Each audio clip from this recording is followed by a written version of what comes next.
and welcome back to Kingdom Huddle. As you all can see, I'm back with Mr. Clay Parker, the one and only. Say hi. Hello. All right, so I have Clay joining me because we're going to be talking about a very important topic, and that's leadership.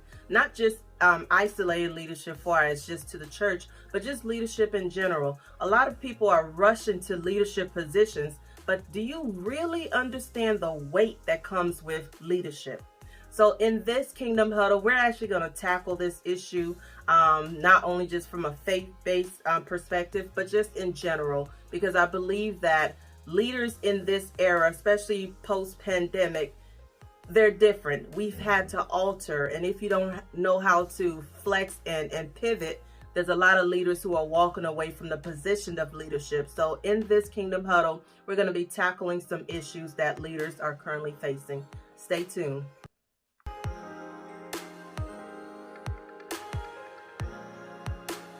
Thank you so much for joining Kingdom Huddle. For those that may not know me, my name is Wilma Parker. I'm the creator of Kingdom Huddle, and my special guest, you all have seen him before if you are a subscriber to this channel. His name is Clay Parker, and he will introduce himself in a minute. But like I said, on this episode, we will be talking about leadership. I not only pulled him in because he's my husband, but because of the various leadership roles that he's had over his lifetime and the current leadership role that he currently has. So I'm going to have you go ahead and introduce yourself to the people. Well, thank you. Introduced the most important. Yeah. I'm your husband. Oh, yes. Uh-oh. I'm in Okay, trouble. sorry. But I'm a husband, but I'm also a leader. I'm a father, which puts you in a leadership role.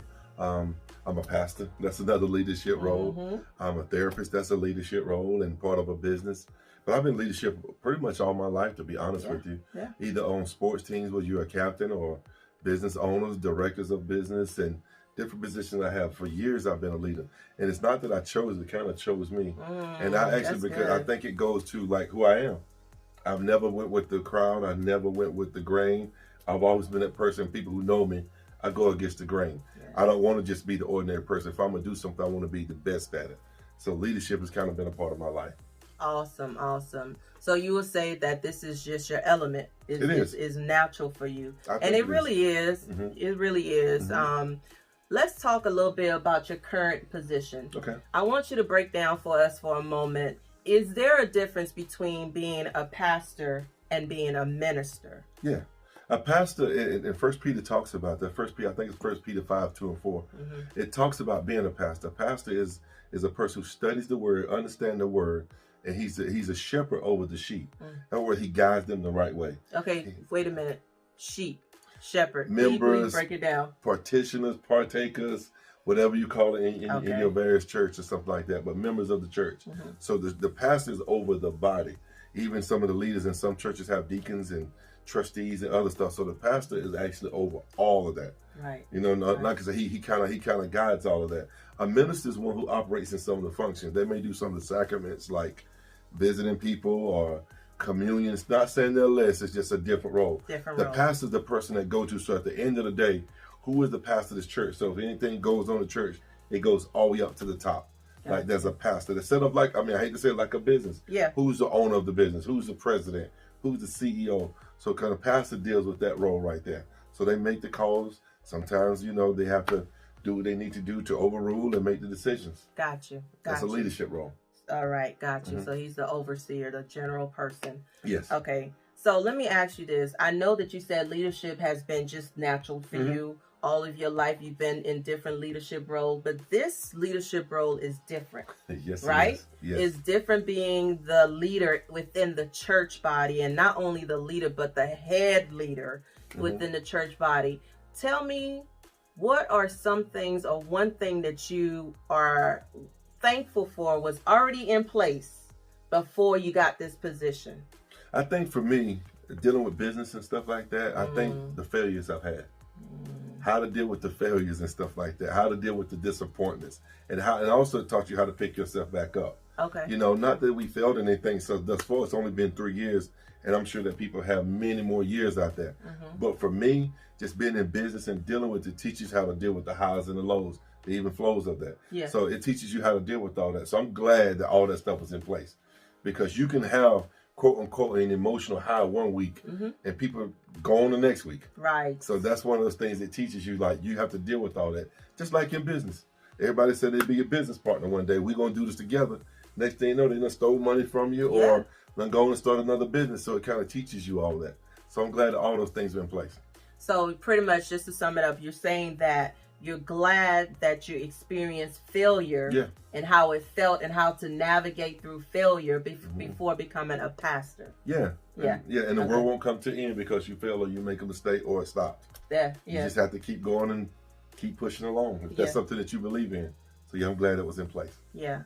For me, what I'm so thankful for that was already in place was a good support system. Wow. A good support system that I know that if tomorrow that the church closed or whatever, God said we're no longer leaders over the church, I still have my support system, my go-to people that I can just be myself. I don't have to reintroduce myself to them. I don't have to worry about them misjudging me. They know my heart and know who I am. So I'm so thankful that I had a support system already in place, because in leadership, it can get lonely, and especially when you're the pastor's wife. It can be very lonely. So I'm so thankful for that. I want us to kind of like talk about the pedestal that leaders are placed on. Either the leader demands to be on that pedestal, or either people just automatically place them on that pedestal, and not just them, but everybody that's connected to them. So their children, their wives. Let's talk about the pedestals that leaders have to deal with. I think it could be twofold here. And if you're in a business and you're the owner, they put you on a pedestal. You either set up for it or whatever. If you're on a team and you're the top scorer and the top paid person, you put on a pedestal. Right. And this some of this stuff carries over to church. Sometimes, I'll be honest with you, sometimes the church leaders set themselves up for that. When they come in and say everybody must do what I say and do. I know there's a part of being the shepherd over the sheep that you have to make decisions, but there's certain pedestals that aren't natural. And when you put yourself on a pedestal and have people bow down, feet into that, and it's not in the biblical way, into your ego and into your pockets and other stuff like that, it sets you up for failure. Yeah. And sometimes you fall just as hard as you set up there. One thing you have to be careful. I try to be careful. Don't put me on a pedestal. Right. I'm human. I know there's certain things that I don't do because, first of all, I'm a child of God. I'm a Christian. Right. And I'm a married man and I'm saved or whatever. I get all that. But don't put me on a pedestal because I'm human. Right. Because if you do that, then I'm probably going to let you down every day. Every time. And so, because when you set yourself up on a pedestal, especially in church, it almost sets yourself up that you have to be perfect. There's no room for error. There's no room for error. And oftentimes when you are on that pedestal, people strip you of your humanity. Yes. So that means that you can no longer have a bad day. You can no longer, your husband and wife fight because you're the couple goal. What's the couple goals or something like that? Whatever the term that people use now is like you become the goal and the stuff, not realizing he get on my nerve, I get on his nerve. Our children are not always well behaved. They are, good when they want to be. So it's like you stripping me of my ability just to be human. Because it's like, no, you're supposed to be perfect. No, I'm human. And this is the way of leadership. Yes. This is the way the pastors, why they say some of them can't hang with it. That's why a lot of pastors go through that depression. Because they feel that pressure of being perfect. Right. And it's a lot of time they put on the pedestal because there's so many expectations and they put on that pedestal and it's a lot of pressure that goes along with that. It's pressure and it's also a lot, like I touched on, can be lonely. It can be very lonely because you have all these people who are expecting you to be perfect, and then who can I go and take my mask off with and just be real and just say, I'm hurting today. I'm stressed out today. I'm moody today. That's why I talked about the support system, because for those who are seeking leadership, please make sure you have a solid support system where you can go and just be human. Just be human, because everybody will not give you that space. So, it can be lonely. That's why, you put out a post recently about the statistics about leaders. I don't know if you remember some of those numbers. Can you just talk about that a little bit? I can't remember some of the numbers, but talk about how many pastors are depressed. Yeah. How many of them are ready to walk away. How many of them feel isolated, lonely. how many pastors don't have close friends. I can't remember the numbers, but that's a true thing. You know, because a lot of times, the pastor, you feel lonely. Yeah. You know, sometimes your true friends are somebody, people who are in the ministry, but a lot of times the people in the ministry have so many expectations for you because it's about them. But true friends, it's tough sometimes in the ministry like that. It is. Even on that, I say this, a lot of pastors, I don't experience this, have that at home. You know, you get up there and you preach and you say all these things, but you make a mistake at home, you get criticized. I've heard even in your own homes, from your wife.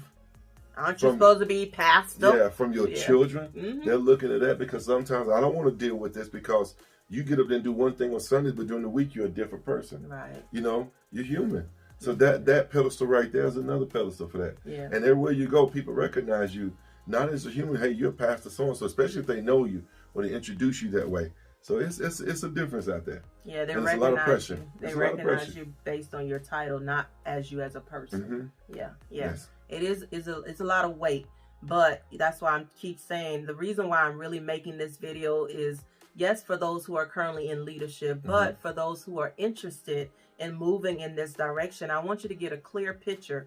It's the greatest thing if God's calling you to, but if God is not calling you to, make sure you're ready to handle all aspects of it.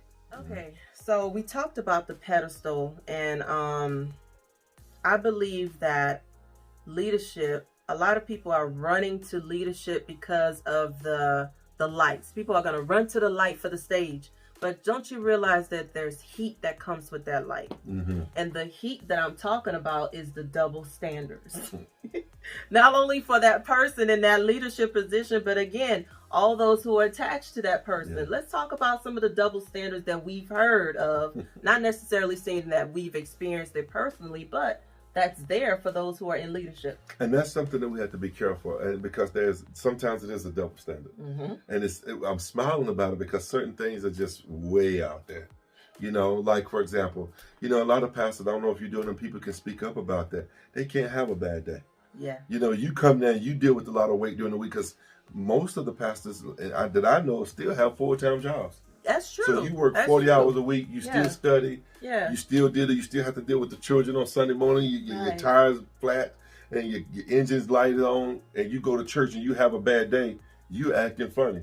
But anybody else on the other side that they have a bad day, they just had a bad day. There's sometimes a double standard that goes along with that. Or if you say something, you don't get the same mercy and grace that they want if they say something bad. And they're ready to leave the church because they hold you with the numbers, but sometimes you just can't get up and walk away from that church. You shouldn't do that. So it's a double standard even with that. You know, pastors get depressed. A lot of them hide it, and I hope pastors come out with that. Pastors get anxious. Pastors get nervous. Pastors get sad. Pastors get lonely. I'm hoping that even in this video right here, it'll have more pastors to come out and just tell the truth. I'm very transparent about that. And I mean, pastors, I'm very transparent about that. Pastors sometimes don't want to go to church either. No. You're not the only one that feel like, oh, it's cold outside, I don't want to go.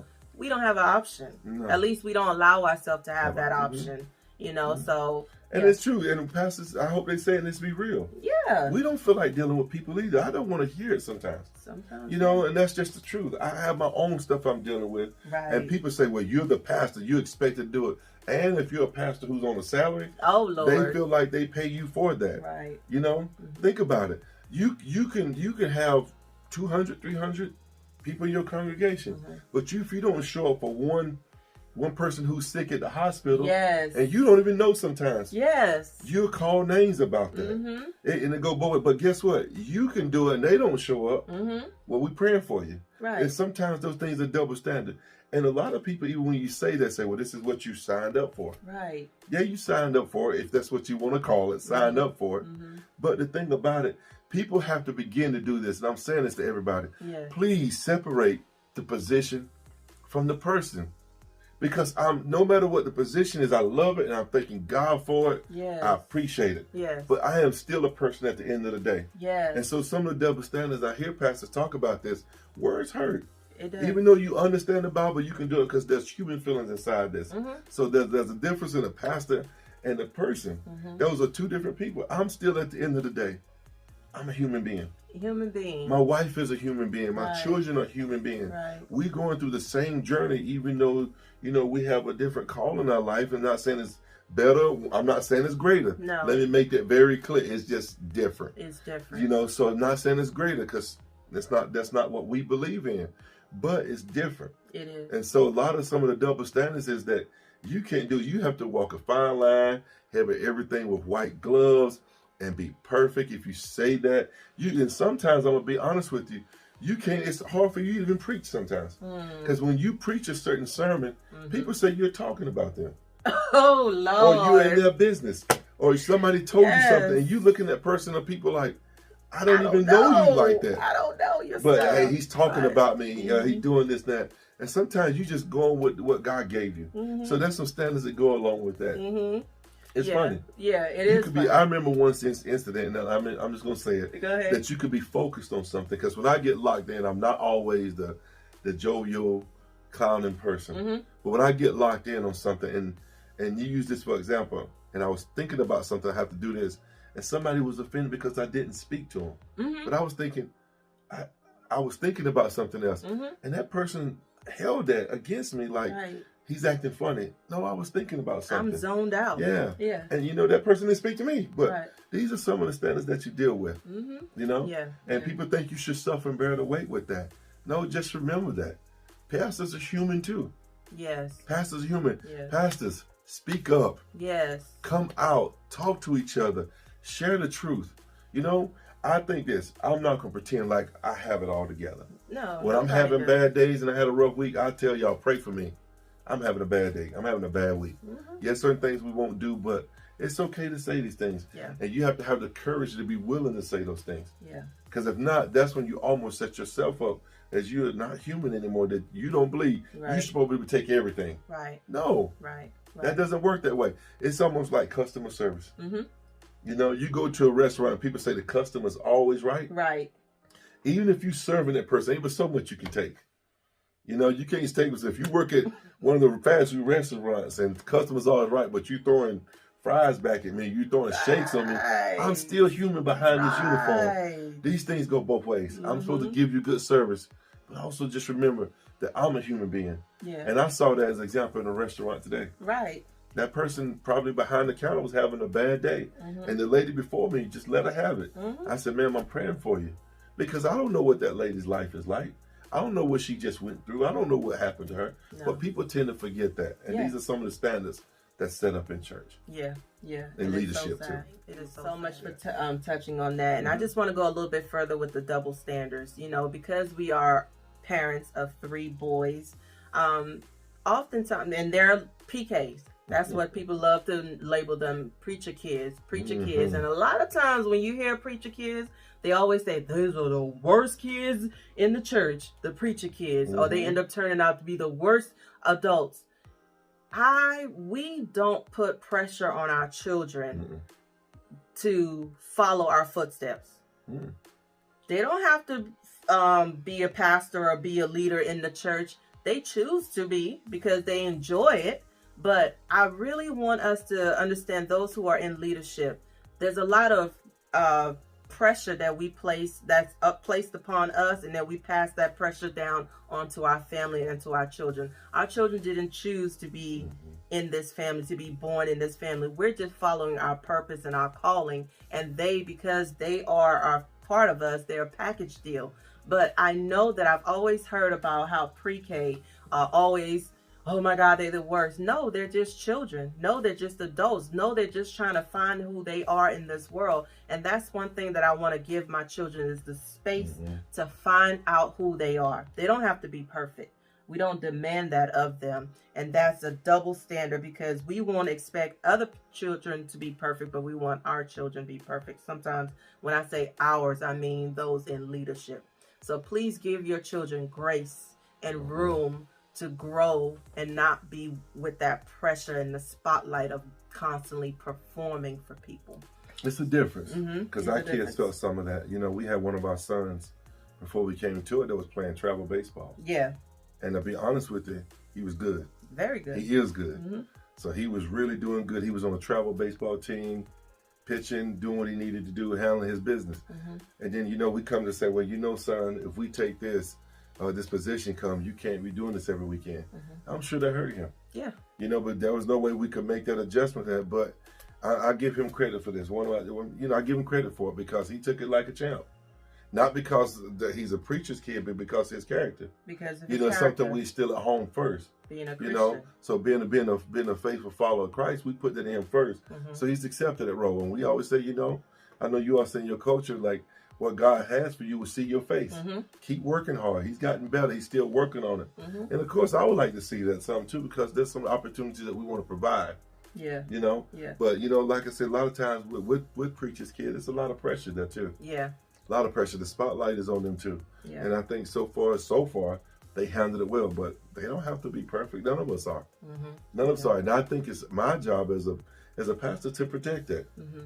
You know? Mm-hmm. That's that double standard that you can't put on them. There's no child around us that's perfect, so I don't expect them to be perfect. Mm-hmm. You know, they're going to make mistakes. Exactly. I need the same prayers for my kids as I give to your kids. Exactly. Please pray for my kids too, because we go through stuff. They're living in the same world. Listen, preachers' kids don't have a different art universe they live in. No. They deal with the same struggle. They deal with the same triggers. They deal with the same addictions. They deal with the same stuff. And pastors' kids, leaders' kids in the church need the same prayers that you need for your kids and your family. Yeah, same grace. Same grace too. Same grace as well. Yeah, same grace. Same understanding. And one thing I do want to say is that truly, I feel like we truly have been blessed to be part of a congregation that loves us, loves our children. Oh, yeah. I've never been in a position where I feel like, oh my God, they just tolerate me because I'm the pastor's wife. I truly feel loved by the congregation, but I know that not every lady, especially within the church, whose husband is a pastor, feels that same embrace. And you know, it can be lonely and isolating, but I'm just encouraging all of us to operate with grace. Give all of us grace, because we as new leaders, we're learning. You know, following your purpose and your calling can be lonely, not only in the church. Being a leader in this new age with the pandemic is stressful. Even if you're a leader of a fast food restaurant, it's stressful. And my encouragement to those who are in leadership, please do not isolate yourself. Please understand that you're not the only one in that position. There are others that are going through, but the best thing that you can do is connect yourself with a healthy community. A healthy community that's going to love you and encourage you and uplift you. But we have to develop that for ourselves. We have to create that. Because what I'm figuring out, even in the church community, is competition. Oh. It's competition. Let's talk about that. If we connect together, some people feel like, I'm going to use this term, that you're still in members. Oh. Or if a person do this, or we can't share this thing. No, we all going for the same goal. Have nothing to compete with. What God has for me, it's for me. Right. And I just try to live by that. But a lot of times, even in the community, it's a competition. It feels like it's a competition. Who can do this better? You know, who can do this better? And we have My to break, church versus your we church. have to break those things down sometimes and just come together. Not only in churches of different cultures or different colors, but even in churches with the same colors, cultures, denominations, or whatever, affiliations, whatever you want to call it.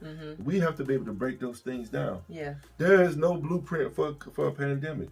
No. But the Bible, and just trust in God, lean not on your own understanding. You know, this is the only blueprint that we really have. Just stay faithful to it.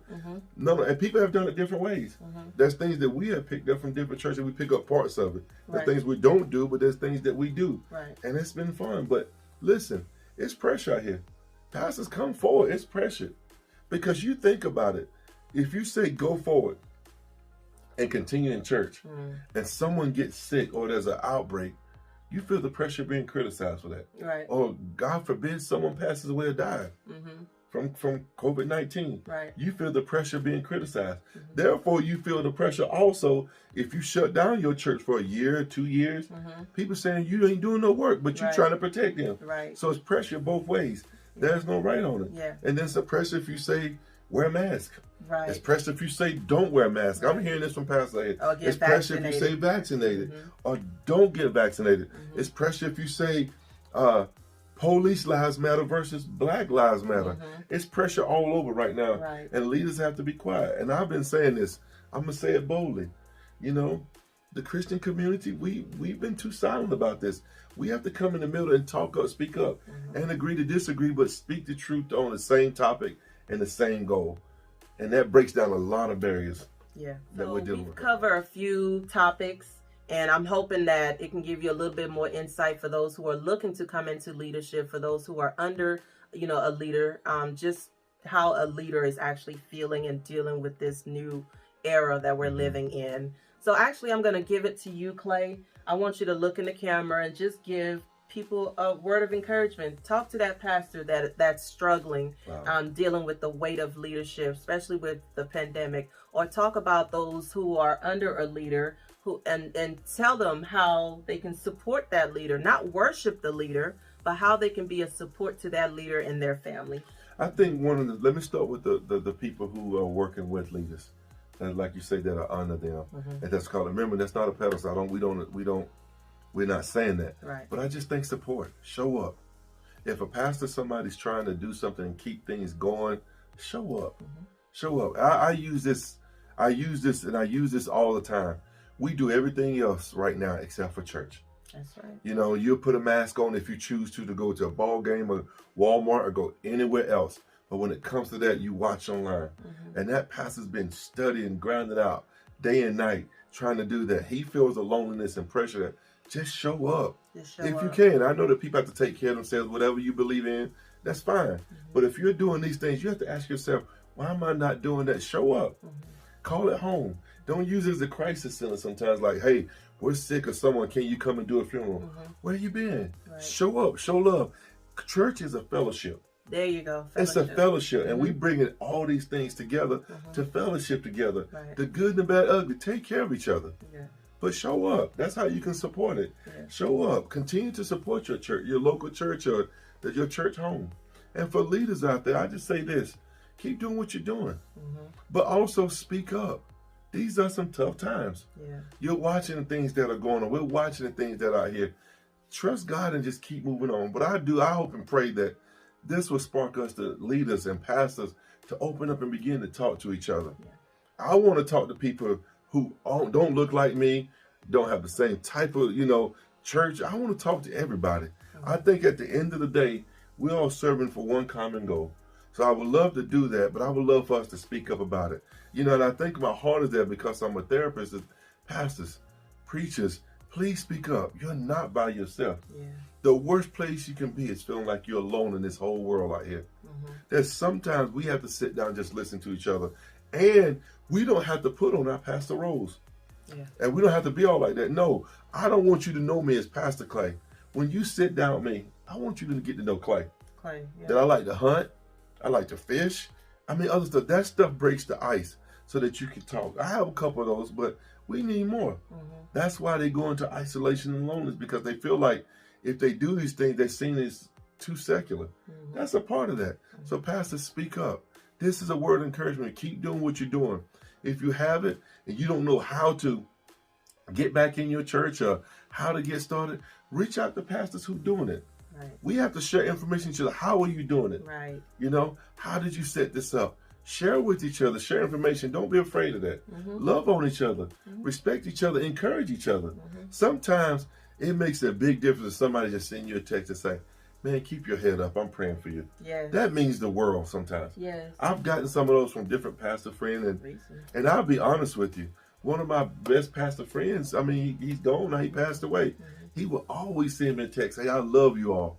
What do you need? May he rest in peace. But he's, Pastor Bill Godere from Cornerstone. Yeah. That was my pastor. He's going to heaven right now, but he's going to glory right now. But so I'm just saying, he was always encouraging me. Right. He would always send a text and say, hey, how are you all doing? How is the church going? Do you need anything? No, most time we didn't, but just the thought of that, it made a big difference. So I just want to tell them, I appreciate that. But pastors, reach out.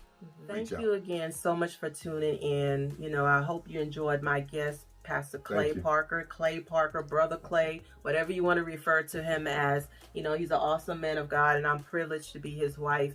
But I pray that something that we said today truly blessed you, touched your heart, or even gave you a little bit more insight into the role of leadership, especially within the church walls. For those who are leaders are out there, don't give up. No. Don't No. give up. Mm-mm. Because the thing about it is, that's what the enemy, if we want to, the enemy, the devil, whatever, wants you to do, is to give up your position, Mm-hmm. give up and get silent. Don't say nothing. Just go back to life as usual. But God is saying, fight through this. Mm-hmm. He's sharpening you. Mm-hmm. Don't give up. If he's called you to a position, don't walk away from it because of people or because it's hard. Mm-hmm. Know that he's going to give you the wisdom and the knowledge that you need, and he's going to connect you with the right people. And perhaps we are those people that Yes. you can connect to and understand that we're real people with real Mm-hmm. problems, but we have a real God that we believe in that can do all things. And community is very important during this time. Even if you're not in leadership, being in a solid, healthy community is very important for your survival. Yes. Don't give up is the message that we want to leave you with. Until we meet each other again, I pray that you have a wonderful day and God bless you. And you know my saying, I love you and you can't do anything about it. God bless you.